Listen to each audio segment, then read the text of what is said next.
O número de diagnósticos de autismo aumentou exponencialmente nos últimos anos. Exatamente por isso, o autismo se tornou alvo de muitas discussões. Mas você sabe me dizer as características e as causas do autismo e como ele afeta o cérebro? Se você quiser saber a resposta dessas perguntas, é só assistir esse vídeo até o final. O meu nome é Rafaela Rocha, eu sou professora e mestre em neurociências e hoje nós vamos falar de transtorno do espectro autista.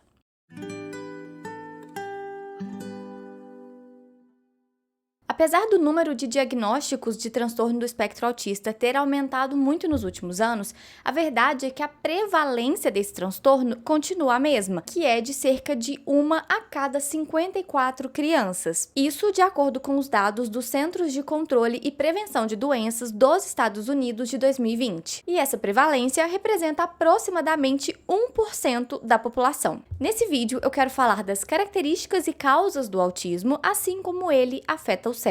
O autismo, ele é um transtorno do neurodesenvolvimento. O que isso quer dizer? Que ele é causado por alterações que acontecem durante o processo de neurodesenvolvimento, ou seja, durante o processo de formação do sistema nervoso, que acontece ali nas primeiras semanas de gestação. Como eu disse, ele atinge 1 a cada 54 pessoas aproximadamente, de acordo com esses dados dos Estados Unidos.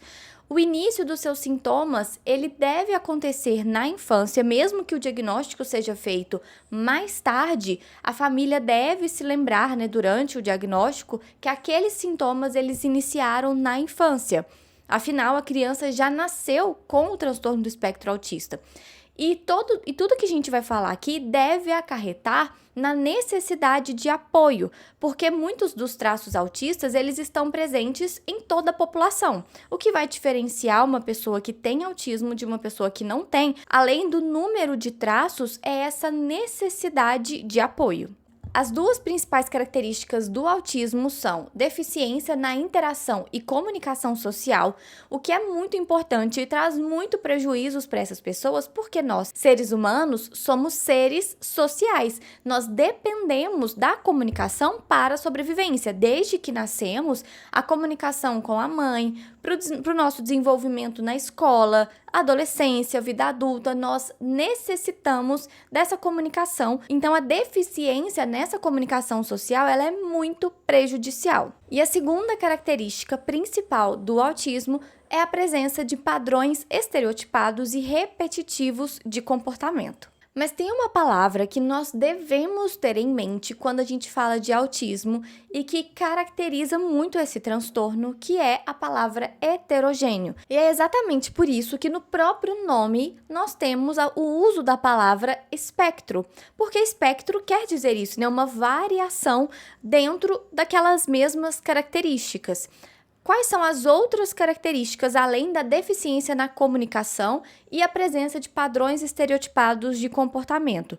Em grande parte dos casos, nós temos o TDAH como comorbidade, impulsividade, crises convulsivas, ecolalia ou ausência de fala, rigidez cognitiva, que é uma dificuldade de se adaptar às situações. Então, se o indivíduo está acostumado a fazer algo de uma forma, é difícil e às vezes impossível ele fazer aquela atividade de uma outra forma. Desenvolvimento intelectual irregular, foco intenso e limitado em algum assunto e hiper ou hipossensibilidade a estímulos. Então, aqui são apenas algumas das características do transtorno do espectro autista. Ainda falando das características do transtorno do espectro autista, em relação à interação e comunicação social, nós temos déficits na reciprocidade social e emocional. Então, é difícil o indivíduo se colocar na posição do outro ou saber o que a outra pessoa espera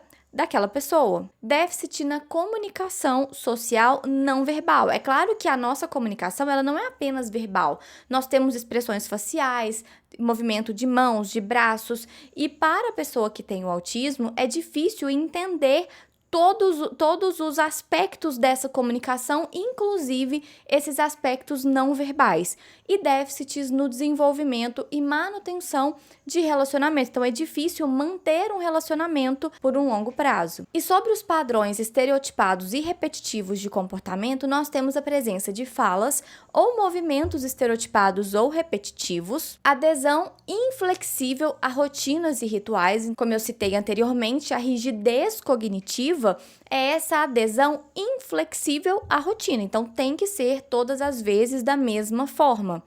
Interesses muito restritos, anormalmente fixos. Aqui eu coloquei o desenho do dinossauro porque cada criança vai ter ali um assunto que ela se interessa muito e sabe muito mais sobre aquele assunto que outras pessoas, porque ela só tem interesse naquele assunto.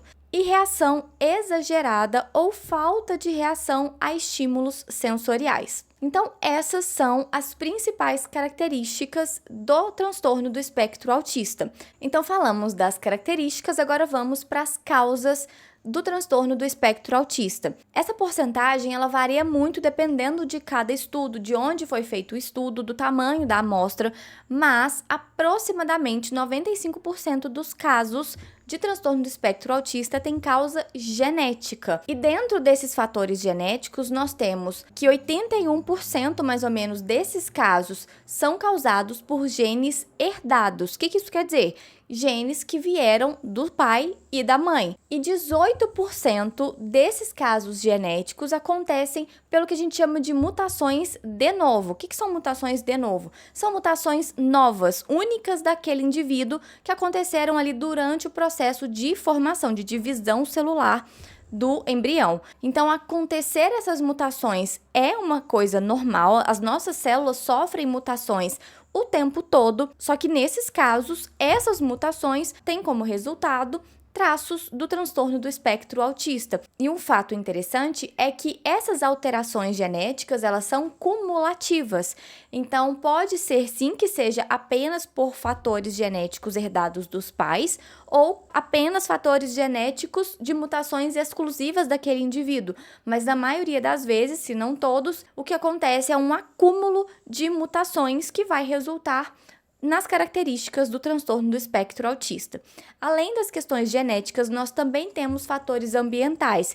E aqui é muito importante a gente lembrar que esses fatores ambientais, como é um transtorno do neurodesenvolvimento, o ambiente que nós estamos nos referindo é o ambiente intrauterino durante a gravidez. A idade do pai, ela é um fator que pode influenciar principalmente se o pai tem mais de 40 anos de idade, mas o que mais vai impactar em relação aos fatores ambientais é o uso de cannabis pela mãe durante a gravidez, uso de valproato pela mãe também durante a gravidez. Valproato é um medicamento usado para convulsões e nos estudos com animais em laboratórios ele é utilizado para fazer com que os animais nasçam com características semelhantes às características do autismo. Até pouco tempo, também era aceito que quando a mãe tinha infecções repetidas durante a gravidez, isso também poderia influenciar o fato do seu filho ter ou não autismo, mas hoje novos estudos têm mostrado que talvez isso não seja relevante.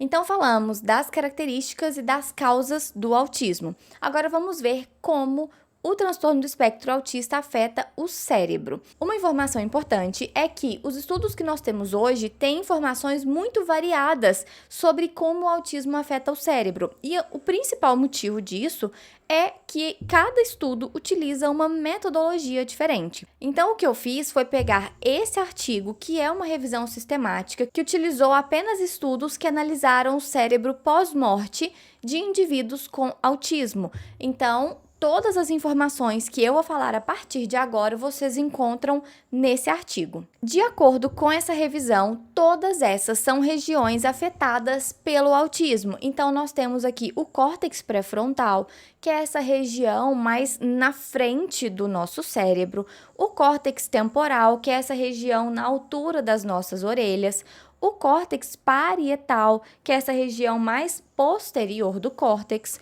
a amígdala, que é essa estrutura que está lá na região mais interna, que é famosa por ser ativada em situações de perigo, o cerebelo, que está lá na região da nuca, o córtex cingulado, que faz parte do sistema límbico, o hipocampo, que é associado principalmente à formação de memórias, e o giro fusiforme do lobo temporal. Então, todas essas são regiões do encéfalo afetadas pelo autismo. Aqui dá para ter uma ideia da importância da gente entender tanto a anatomia quanto a fisiologia do sistema nervoso para entender os sintomas e características de transtornos e, principalmente, se você é um profissional da saúde, você precisa saber disso para saber como tratar. Se você quer aprender a fisiologia do sistema nervoso, eu vou deixar aqui embaixo o link do meu curso chamado Estude Neuro Sem Neura, onde eu explico toda a fisiologia do sistema nervoso em 32 aulas gravadas e um e-book com todo o conteúdo das aulas para facilitar os estudos. Então eu vou deixar o link aqui embaixo na descrição do vídeo. De forma geral, quais foram os achados desses estudos nessa revisão? A primeira delas é que a estratificação cortical ela não foi perturbada. Ou seja, a formação de camadas ela não acontece de forma desregulada como era imaginado. O córtex cerebral ele é organizado em camadas. Em algumas regiões são 6 camadas de células que estão extremamente organizadas. E essa camada de corpos celulares é o que a gente chama de substância cinzenta do córtex. E acreditava-se que durante o processo de formação daquele embrião, essa estratificação, ou seja, essa divisão em camadas, acontecia de forma desordenada, resultando nos sintomas característicos do autismo. Mas não, o que esse artigo concluiu é que essa estratificação ela acontece de forma normal. Outro achado é que há alterações na mielinização. A mielina, que a gente vê em azul aqui na imagem, ela está presente no axônio da maioria dos neurônios do sistema nervoso. E ela é produzida por células gliais, que são chamadas de oligodendrócitos e células de Schwann. Os oligodendrócitos produzem a mielina do sistema nervoso central e as células de Schwann produzem a mielina do sistema nervoso periférico.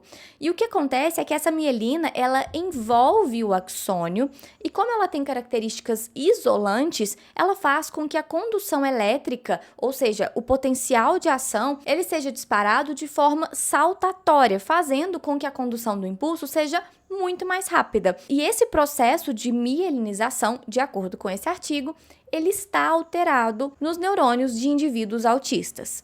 Outro achado é que a quantidade, a densidade e o volume dos neurônios não foi conclusiva, porque varia muito entre os estudos e nas diferentes regiões do cérebro. Acreditava-se que o cérebro de pessoas com autismo tivesse maior ou menor quantidade de neurônios, maior ou menor densidade do cérebro e volume de neurônios. Porém, esses estudos não mostraram uma resposta conclusiva porque eles variam muito. Cada estudo utilizou diferentes regiões do cérebro para fazer essa análise e, naturalmente, cada região possui uma quantidade, densidade e volume de neurônios diferentes. Então, não foi possível fazer essa comparação. Outra característica encontrada nessa revisão foi uma expressão atípica, ou seja, anormal, de genes associados ao processo de desenvolvimento do cérebro, ou seja, genes que estão relacionados à sinapse, ao metabolismo da célula, à proliferação da célula, à apoptose da célula.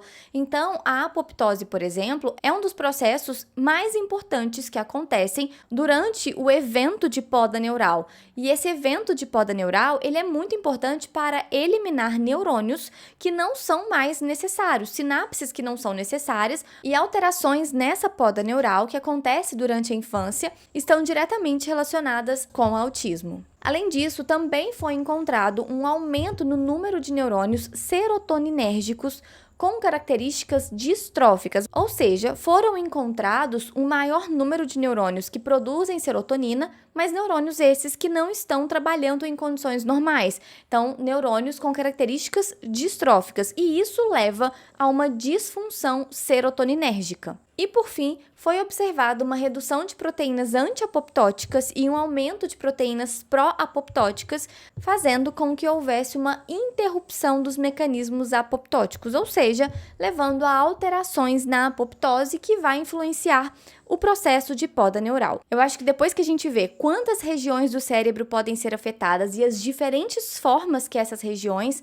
são afetadas, fica fácil entender por que esse transtorno é um transtorno heterogêneo, por que ele é um espectro. E vale ressaltar que todas essas alterações citadas, elas não estão presentes simultaneamente em uma mesma pessoa com autismo. Cada pessoa vai ter um conjunto de alterações em diferentes regiões, por isso é um transtorno em que cada paciente é único. Então é isso, eu espero que vocês tenham gostado, que tenham aprendido bastante. Se sim, curte e compartilhe esse vídeo para me ajudar com o crescimento do canal e eu te vejo nos próximos vídeos. Até mais!